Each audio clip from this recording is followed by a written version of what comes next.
Hello friends, ESML Shiva में एक बार फिर से आपका हार्दिक अभिनंदन है।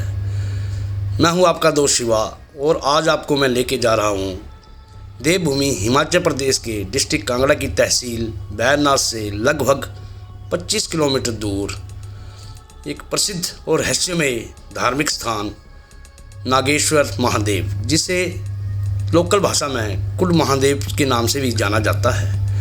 ये जगह डिस्ट्रिक्ट मंडी की सीमा में स्थित है। वंदना शर्मा और मास्टर मोहित कुमार भी इस यात्रा में मेरा साथ दे रहे हैं। वीरान जंगल में एक बहुत ही प्राचीन पहाड़ी की गुफा में स्थित ये एक बहुत ही सुंदर और मनोहारी मंदिर है। भोलेनाथ को समर्पित इस मंदिर में एक गौशाला, रसोई घर, हनुमान की प्रतिमा के साथ साथ एक बहुत ही सुंदर शिवलिंग भी स्थापित है। आज़ादी से पहले मंडी रियासत के राजा की प्रॉपर्टी था ये मंदिर, मगर वर्तमान में इसका एडमिनिस्ट्रेशन और इसका रखरखाव डायरेक्टली जूना अखाड़े के अंतर्गत आता है। मेरे जहन में एक धुंधली सी याद उभर रही है कि 1972 में, आज से तकरीबन 5 दशक पूर्व, मैंने अपने पेरेंट्स के साथ कुड महादेव को विज़िट किया था।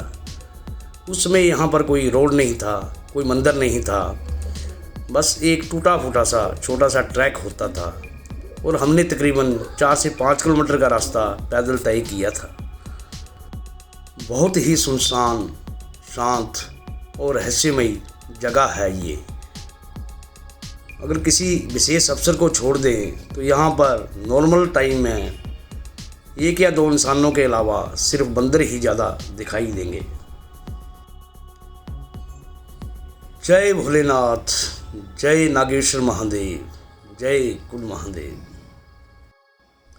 विशेष अवसरों पर यहाँ पर मेलों के साथ साथ भोज का भी आयोजन किया जाता है। बड़ा ही मनोहारी दृश्य है यहाँ का।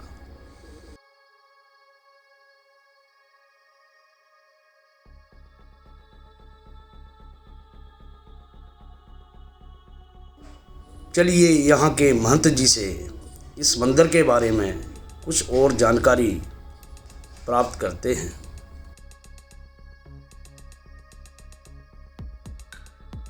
पंडित अपना परिचय दीजिए आप, तो कुछ हमारे दर्शकों को इस मंदिर के बारे में बताइए। मेरा नाम विमल गिरी है। मैं सभापति श्रीमंत प्रेम गिरी महाराज का शिष्य हूँ, जो यहाँ पे 89 से महंत है। 89 में जो महंत यहाँ बने थे। उसके बाद अभी उन्होंने पिछले 20 दिन पहले, मैं पिछले 6 से 7 महीने से यहाँ कार्यरत हूँ, और 20 दिन पहले पूरे अधिकार उन्होंने यहाँ का महंत जो है मुझे घोषित किया है। तो इसलिए यहाँ का जो भी कार्यभार है सारा मेरे हाथ में है, गुरु जी का आदेश अनुसार। यहाँ गुरु जी से पहले एक बृहस्पति गिरी महाराज हुए, कालू बाबा जी का, कालू बाबा के, उनकी समाधि ऊपर की साइड में है। अच्छा। उससे पहले हमारे यहाँ रामगिरी महाराज हुए। रामगिरी महाराज का भी कार्यकाल लगभग 30 से 35 साल रहा। फिर कालू महाराज 25 से 30 साल रहा।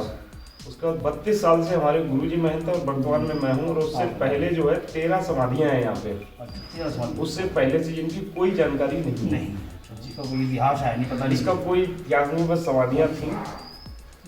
ये जो पंडित जी इसको बोलते हैं कुड महादेव, ये क्या मतलब? कुड का ये अपने गुफा टाइप है, गुफा टाइप से इसी को कुड बोलते हैं। जो गुफा होती है इस टाइप से, इसको कुड बोलते हैं। तो नागेश्वर महादेव इसका नाम है वैसे तो, नागेश्वर महादेव ऑफिशियल नेम नागेश्वर महादेव। अब ये कुड के अंतर्गत आता है, तो इसको कई लोकल लैंग्वेज में कुड महादेव भी बोलते हैं और नागेश्वर महादेव भी बोलते हैं। एक्चुअली भोलेनाथ जी को समर्पित है ये। भोलेनाथ जी को समर्पित है। वही मैं किसी का आजादी से पहले राजा के द्वारा सारी व्यवस्थाएं होती थी, मंडी के राजा से जी। वर्तमान में जूना अखाड़े से पिछले 60 से, मतलब कालू महाराज के समय से, कालू महाराज भी जूना अखाड़े के थे, रामगिरी महाराज भी जूना अखाड़े के अंतर्गत थे। उसके बाद गुरु जी 30-32 साल 89 में महंत बने। उसके बाद से सारा जूना अखाड़े के अंतर्गत ये चलता है। अच्छा। और इसका जूना अखाड़ा ही, मतलब इसमें कोई अपना गवर्नमेंट का या कोई लोकल बॉडीज वाला कोई, लोकल बॉडीज को कोई नहीं होता है। रेगुलर डायरेक्ट तो सीए जो भी इसका जी 1875 से रजिस्टर्ड है हमारा। 1870 तब से रूल एंड रेगुलेशन में आता है। और जो जहाँ पे होता है वहाँ का कार्यभार अखाड़ा, हम कुछ या कोई कार्य होता है या वो होता है तो अखाड़े के अंतर्गत आएगा। और उसी में शाखा है, ये वहाँ के अखाड़े के अंतर्गत ये शाखा है। एक बात आ गई उसकी बात। हाँ, ऐसी बहुत सारी और ब्रांचें कई। हाँ ब्रांचें हैं। तो ये अपना जो है नागेश्वर महादेव का आता है, सन 62 नंबर पे आता है मेमोरेंडम में। जूना अखाड़ा का जो मेमोरेंडम है उसमें 62 नंबर की शाखा ब्रांच आती है, उसके अंतर्गत यहाँ का संचालन। धन्यवाद जी, आपने बड़ी अच्छी जानकारी दी। बहुत लोगों को इसका पता नहीं होगा। ऐसे कुल बात देवागी तो शिव जी की है, मतलब ऐसे पूरी हिस्ट्री आपने ब्रीफ में बताया, उसके लिए बड़ा धन्यवाद आपका। तो बेसिकली आप कहाँ से बिलोंग करते हैं? बस हम लोग कहीं से नहीं होते इंडिया से है। अच्छा, जहाँ से होते हैं, जहाँ पे होते हैं, हम यहाँ आए तो आज यहाँ पे। अच्छा। यहाँ पर बाबा जी का जो धूना है वो 24/7 लगातार जलता रहता है, और उसकी जो राख यानी कि जो भभूति है वही यहाँ का प्रसाद है। यहाँ पर ठंड बहुत ज़्यादा महसूस हो रही थी। महंत जी ने हमें कड़क अदरक की देसी चाय पिलाई, जिससे हमें सर्दी से काफ़ी राहत महसूस हुई। यहाँ पर आप अपनी गाड़ी पार्क कर सकते हैं, काफ़ी खुला स्पेस है। अभी हम यहाँ से जा रहे हैं एक्चुअली कुड महादेव में, जो कि इस पहाड़ी से अपोजिट पहाड़ी में स्थित है। और यहाँ की ख़ास बात ये है कि यहाँ पर पानी की हर एक बूंद गिरने से ज़मीन पर एक नया शिवलिंग उत्पन्न हो जाता है। ख़ास बात ये है कि इस पहाड़ी के ऊपर ना तो पानी का कोई स्रोत है और ना ही बारिश हो रही होती है, फिर भी इस पहाड़ी के अंदर लगातार पानी की बूंदें गिरती रहती हैं, जो कि एक नया शिवलिंग पैदा करती हैं। अभी हम एक छोटा सा नाला क्रॉस कर रहे हैं। उस नाले का नाम भी छोटा नाला है। हमारी बाईं तरफ एक खुला स्पेस है। विशेष अवसरों पर, मेलों के दौरान यहाँ पर वॉलीबॉल मैचों का आयोजन किया जाता है। यहाँ से कुड महादेव गुफा की दूरी लगभग 400 मीटर है। लगभग 150 स्टेयर्स हैं और कुछ रास्ता ऊबड़ खाबड़ भी है। मुझे याद आ रहा है कि जब 50 साल पहले मैं अपने पेरेंट्स के साथ यहाँ पर आया था तो ऐसा कोई ट्रैक यहाँ पर नहीं था। सिर्फ एक टूटा फूटा मैन मेड छोटा सा ट्रैक था, जिसे यम रास्ते के नाम से जाना जाता था। और मैंने तकरीबन वो आधा रास्ता अपने फादर की गोद में बैठ के तय किया था। यहाँ की एक और ख़ास बात है कि यहाँ के जो लोग हैं, आसपास के गांव के लोग, वो धान यानी कि पैडी की खेती भी करते हैं, जिसके लिए शुरू में बहुत ज़्यादा पानी की ज़रूरत होती है। पहाड़ी इलाका होने के कारण उनको बारिश पर निर्भर रहना पड़ता है। कभी कभार बारिश कम हो या ना के बराबर हो तो आसपास के गांव के लोग छोटे नाले से लेके ऊपर शिवलिंग तक एक चेन बनाते हैं और नाले से पानी लेके शिवलिंग को ऊपर अर्पित करते हैं। कहते हैं कि जब वो पानी शिवलिंग से बहकर नीचे दोबारा छोटे नाले में मिल जाता है तो निश्चित ही बारिश होती है।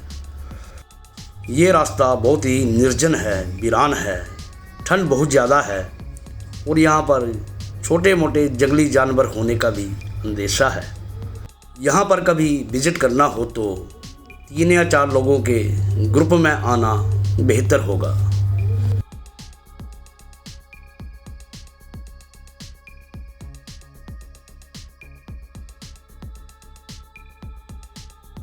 ये सामने दिखाई दे रहा है कुड महादेव गुफा का main entrance gate.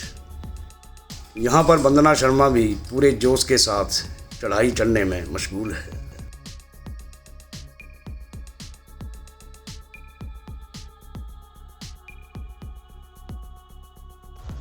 Okay friends, अभी हम जा रहे हैं कुड महादेव के अंदर। इसको वैसे नागेश्वर महादेव के नाम से भी जानते हैं, पर कुड जो है वो की देसी भाषा में एक गुफा को बोलते हैं। अभी हम जा रहे हैं इस गुफा के अंदर। चलो आपको लेके चलते हैं। जब हम बाणगंगा से वैष्णो माता की चढ़ाई शुरू करते हैं तो कुछ ऐसी ही छत दिखाई देती है। फ़र्क इतना है कि इस छत की स्थिति थोड़ी दयनीय है।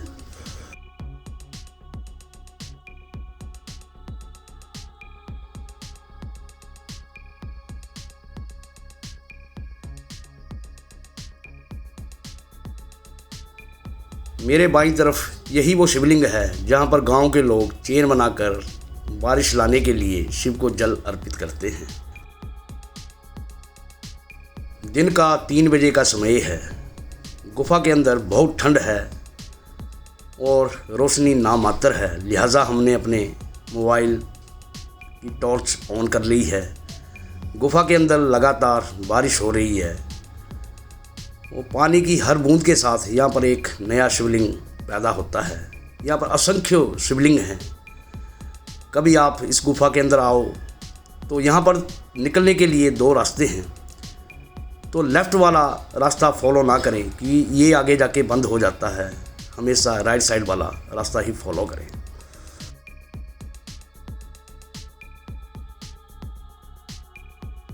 जय भोलेनाथ, जय नागेश्वर महादेव, जय कुंड महादेव।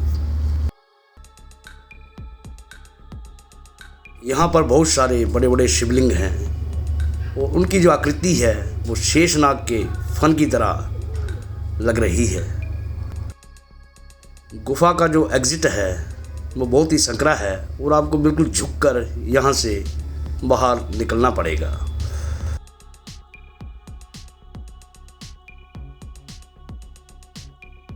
तो दोस्तों, हम गुफा के बाहर आ चुके हैं।